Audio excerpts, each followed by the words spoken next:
انسان اللہ کی تخلیق کا شاہکار ہے، اور اللہ تعالیٰ نے حضرت انسان کو باقی مخلوقات پر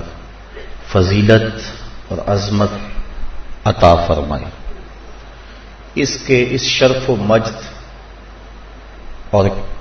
مرتبے کا راز کیا ہے کہ اس کو باقی مخلوقات سے ممتاز کیا گیا۔ ہمارے مناطق انسان کے لیے فصل ممیز نطق کو مانتے ہیں، اس پہ تمام مناطق متفق ہیں۔ انسان اپنی جنس کے اعتبار سے تو حیوان ہے، وہ اپنے مشارکات سے ممتاز کیسے ہوا؟ وہ کون سا وصف تھا جس نے اس کو اس کے مشارکات سے ممتاز کر دیا؟ تو حضرات مناطقہ کے نزدیک وہ وصف جس کو منطقی زبان میں فصل ممیز کہتے ہیں، یعنی فاصلہ اور امتیاز پیدا کرنے والی وہ چیز ما بہل امتیاز، جس سے امتیاز پیدا ہوا،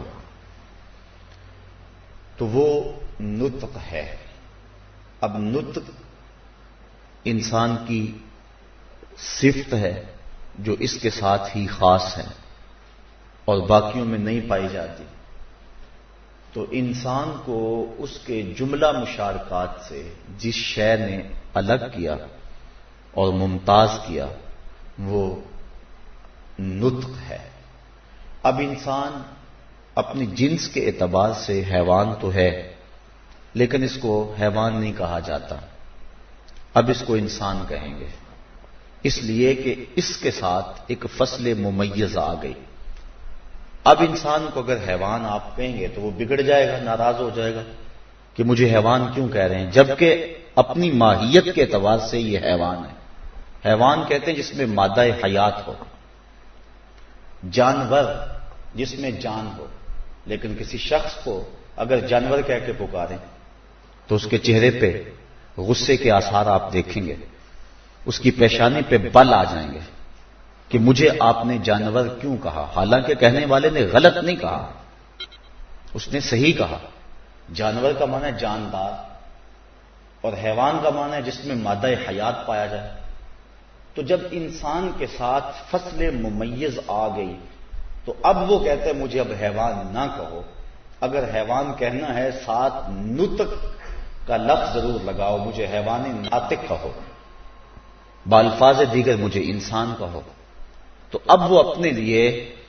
حیوان کہلوانا پسند نہیں کرتا، چونکہ حیوان ہونے میں کئی اور چیزیں بھی اس کے ساتھ شریک ہیں، گدھا، گھوڑا، بیل، کتنی چیزیں ہیں وہ بھی حیوان ہیں۔ تو جب اس کو حیوان کہا جائے گا تو یہ اپنی اس کے اندر توہین محسوس کرتا ہے، وہ کہتا ہے مجھے حیوان نہ کہو، بلکہ میرے ساتھ جو نطق کا لفظ لگ گیا ہے اس لاحقے کے ساتھ مجھے پکارو اور مجھے بولو۔ یہ ایک سادی سی بات ہے جس کو میں اور آپ سارے سمجھتے ہیں۔ میرا خیال ہے کہ اگر ہم اسی اصول کو اور اسی ضابطے کو اپنے ذہن میں رکھ لیں اور مقدس ہستیوں کے بارے میں اس دور کے اندر جو خیالات ہیں ان کو ہم دور کر سکتے ہیں، جس کے سبب سے فرقہ بندی اور گروہ بندی ہماری امت کے اندر پیدا ہوئی، جو ناسور ہے امت کے لیے۔ آقا کریم علیہ السلام نے ان گروہ بندیوں اور فرقہ بندیوں سے سخت بیزاری کا اظہار اور اعلان فرمایا۔ تو جب فصل ممیز لگ جائے تو کوئی نہیں چاہتا کہ مجھے میری اس جنس کے اعتبار سے پکارا جائے۔ اس کو مزید تھوڑا سا میں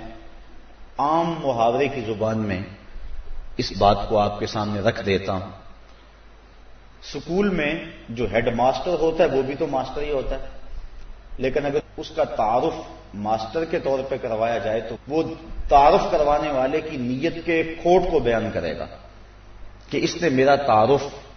ہیڈ ماسٹر ہونے کے حوالے سے کیوں نہیں کروایا؟ جبکہ ہیڈ ماسٹر بھی تو ماسٹر ہے، لیکن ایک اضافی شان ہے جو اس کے ساتھ آ گئی۔ اب جب اس کا تعارف کیا جائے گا تو اس کے تعارف میں اس کی اضافی خوبی کا تذکرہ ضرور ہوگا۔ انسان کے ساتھ نطق کی اضافی خوبی کا آ گئی جو باقی اس کے مشارکات میں نہیں تھی، تو جب انسان کا تعارف کیا جائے گا تو اس کو حیوان ناطق کہا جائے گا، مطلق حیوان یا جانور کہہ کے اس کو نہیں پکارا جائے گا۔ اب قرآن مجید اٹھائیے، اللہ تعالیٰ قرآن مجید میں ارشاد فرماتا ہے قل انما انا بشر مثلکم، اے محبوب تم فرما دو کہ میں تمہاری مثل بشر ہوں۔ تو بعض لوگوں نے یہیں رک کر کے اپنے عقیدے کو مرتب کر لیا اور نبی کا حوالہ صرف ایک بشر کے حوالے سے پیش کرنے کی جسارت کی، جبکہ اس کی فصل ممیز اسی آیت میں آگے موجود ہے، یوحا الیہ، میری طرف وحی بھی آتی ہے۔ اب جب وحی کا آنا یہ فصل ممیز لگ گیا تو اب نبی کا تعارف بشریت سے نہیں کروائیں گے، چونکہ درمیان میں یوحا الیہ، اس کو مزید سادہ کر لیں، میں کہوں کہ میں بھی آپ کے ساتھ اس حال میں بیٹھا ہوں آپ جیسا ہوں، اور پھر ساتھ ہی کہہ دوں لیکن میں تو اسٹیج کے اوپر اونچی کرسی پہ بیٹھا ہوں، تو اس کا مطلب کیا ہے کہ میں حال میں بیٹھنے کی وجہ سے مماثلت اور مشابہت آپ سے رکھتا ہوں، ورنہ اس وقت جو وقتی حیات ہے، ویسے آپ مجھ سے اچھے ہیں، ایک مثال کے لیے میں سمجھا رہا ہوں، اس وقتی حیات کے اندر مجھے اہمیت حاصل ہے۔ تو جب یہ میں بات بیان کروں کہ میں بھی آپ کے ساتھ حال میں بیٹھا ہوں لیکن میں تو اونچی کرسی پہ اور اسٹیج کے اوپر بیٹھا ہوا ہوں، تو اس کا مطلب یہ ہے کہ میں یہ بات آپ تک پہنچانا چاہتا ہوں کہ آپ کے ذہن کے اندر مماثلت من کل الوجوہ پیدا نہ ہونے پائے، اس لیے میں اس فصل ممیز کو فوراً بیان کر دیا۔ تو اللہ تعالیٰ نے جب کہا کہ محبوب تم کہہ دو اے لوگوں میں تمہاری مثل بشر ہوں، تو ساتھ فصل ممیز کا فوراً تذکرہ کیا، یوحا الیہ، لیکن میری طرف تو وحی بھی آیا کرتی ہے، میرے در پہ تو جبریل بھی آتا ہے، میری چوکھٹ پہ تو فرشتے بھی حاضر ہوتے ہیں، یہ ہے فصل ممیز۔ اچھا پھر سوال پیدا ہوا، جب وحی آنے اور نہ آنے سے فرق ہو گیا، یہ فصل ممیز آ گئی، تو پھر یہ کیوں کہا کہ میں اور تم ہم مثل ہیں، میں اور آپ مماثلت رکھتے ہیں، یہ پھر کیوں کہا؟ تو آگے اس کی وجہ بیان فرما دی کہ میری اور تمہاری مماثلت کی وجہ کیا ہے؟ کہا انما الہکم الہ واحد، کہ میرا اور تمہارا معبود ایک ہے، یعنی جس خدا کو تم پوجتے ہو اسی خدا کو میں پوجتا ہوں، تمہارا اور میرا معبود ایک ہے، ہمارے سر ایک مالک کی چوکھٹ پہ جھکتے ہیں، یہ ہے ہماری وجہ مماثلت، ورنہ میری طرف وحی آتی ہے تمہاری طرف وحی تو نہیں آتی۔ تو مماثلت کی وجہ بھی بیان کر دی اور ساتھ فصل ممیز بھی بیان کر دی۔ تو جب فصل ممیز آ گئی تو پھر اب بشر نہیں کہہ سکتے، جب نطق ساتھ لگ گیا تو اب کسی کو حیوان نہیں کہیں گے، اگر کہیں گے تو بگڑے گا، وہ ناراض ہو جائے گا۔ تو جب فصل ممیز آ گئی تو اب بشر کہہ کے تعارف نہیں کروائیں گے، امام الانبیاء کہہ کے تعارف کروائیں گے۔ حضرت خطیب الاسلام علیہ رحمہ آپ یہاں ایک بڑی خوبصورت بات اپنے لہجے میں کہا کرتے تھے، میرا خیال ہے کہ یہ فنی گفتگو گھنٹوں مجھے اپنے موقف اور اپنی بات کو آپ تک پہنچانے میں لگیں گے، لیکن ان کے دو لفظوں سے میرا خیال ہے کہ سارا مسئلہ حل ہو جاتا ہے۔ وہ فرمایا کرتے تھے اپنی خطابت کے جوبن پہ آ کر کہ تمہیں حلیمہ کی بکریوں کے پیچھے پیچھے تو نظر آیا، سدرہ پر جبریل کے آگے آگے نظر کیوں نہیں آیا ہے؟ اور اقبال اس کو اور سادے انداز میں بیان کرتا ہے، اقبال کہتا ہے تو نے یوسف کو کنویں میں دیکھا تو کیا دیکھا، تو نے یوسف کو کنویں میں دیکھا تو کیا دیکھا، ارے ناداں جو مطلق تھا مقید کر دیا تو نے، تو ابھی تک کنویں میں دیکھ رہا ہے، وہ تو مصر کے تخت کا مالک بھی بن گیا ہے، تیری نظر ابھی تک کنویں میں ہے۔ تو لوگوں کی نظر بشریت پہ رک گئی، لیکن اللہ فرماتا ہے یوحا الیہ، محبوب فرما دو کہ میری طرف تو وحی بھی آتی ہے۔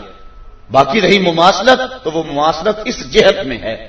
کہ میرا اور تمہارا خدا ایک ہے، جس خدا کو تم پوجتے ہو اس خدا کو میں پوجتا ہوں، ورنہ تم اور ہو میں اور ہوں، اور کئی مقامات پہ فرمایا لستو کہیاتکم، میں تمہاری طرح کا نہیں ہوں، اور ایک موقع پہ فرمایا ایوکم مثلی، تم میں سے کوئی میری مثل کا نہیں ہے، یعنی نہ تم میرے جیسے ہو نہ میں تمہارے جیسا ہوں، تم اور ہو میں اور ہوں، میری طرف وحی آتی ہے اور تمہاری طرف وحی نہیں آتی۔ تو یہ فصل ممیز ہے، یہاں یوحا الیہ، یہ بات میں نے ضمن میں آپ کے سامنے رکھی تاکہ جو منصف مزاج لوگ ہیں اگر کہیں دل میں کوئی خرابی ہے تو ان کی خرابی دور ہو سکے۔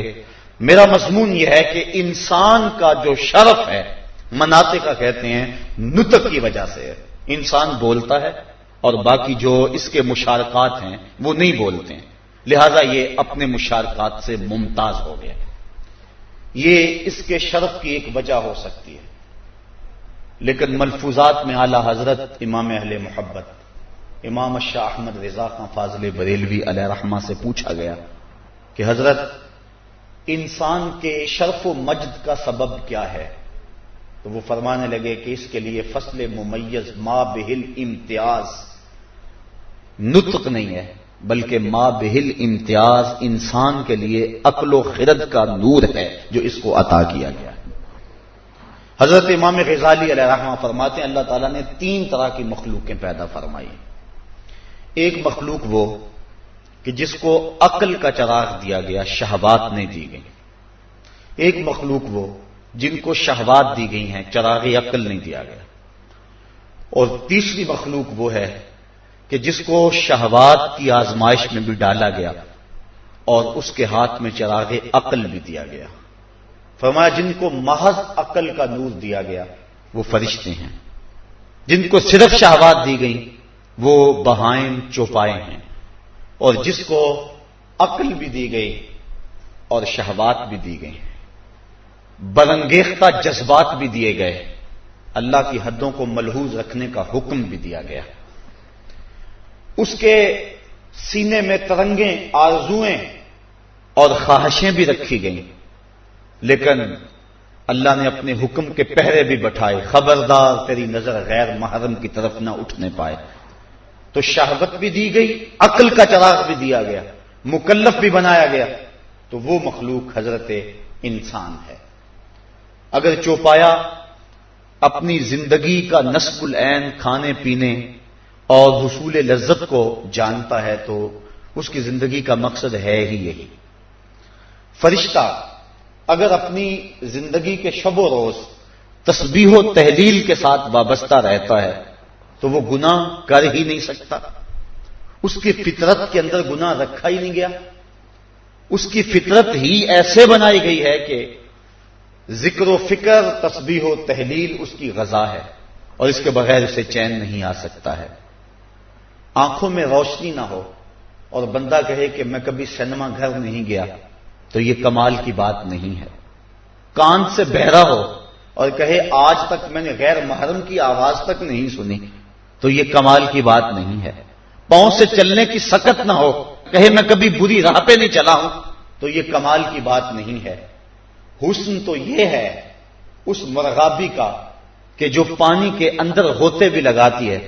اور اپنے پر بھی گیلے نہیں ہونے دیتی، تو کمال تو اس انسان کا ہے جس کے دل میں خواہشوں کا ہجوم رکھا گیا اور جس کے سینے میں امنگیں اور ترنگیں رکھی گئی، لیکن کہا خبردار غیر محرم کی طرف تیری نظر نہ اٹھنے پائے، خیالوں پہ پہرا بٹھایا، سوچوں پہ پہرا بٹھایا، اور اس بندے نے اپنے رب کی عبادت کر کے اور جن چیزوں سے اس نے روکا تھا پوری طرح سے روک کر کے اللہ تعالیٰ جل شانہ کی بندگی کا حق ادا کیا، تو یہ حضرت انسان ہے جو اس آزمائش کی بھٹی میں ڈالا گیا، اور اللہ تعالیٰ نے جو اس کو امتحان دیا، اس امتحان کے اندر اس مخلوق میں سے بہت سارے لوگ پورے نکلے، تو یہ وہ مکلف بنانے کی وہ تکلیف تھی جس وجہ سے انسان کو مجد و شرف دیا گیا۔